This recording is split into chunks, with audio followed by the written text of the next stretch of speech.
Okay. So, such a beautiful song kids అందరి కోసం. అందరికి బాగా నచ్చే పాట చాలా కాలం తర్వాత చూస్తున్నామని అనిపించింది. సో, ఎలా ఉంది పాట నచ్చిందా? సో, నితిన్ గారు, నితిన్ గారు విత్ యువర్ పర్మిషన్ కిడ్స్ అందరితో కలిసి ఆ హుక్ స్టెప్ ఒక్కసారి. యెస్. భయపడి అడుగు ఆపకే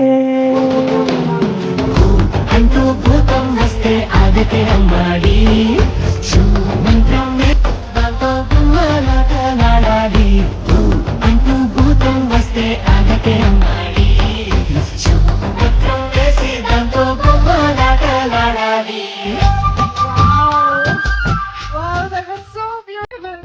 కాదు వీళ్ళు ఇప్పుడు చేశారు, ఇప్పుడు మీరు చేయాలి. మీ వంతే. కెమెరా అటు తిప్పండి.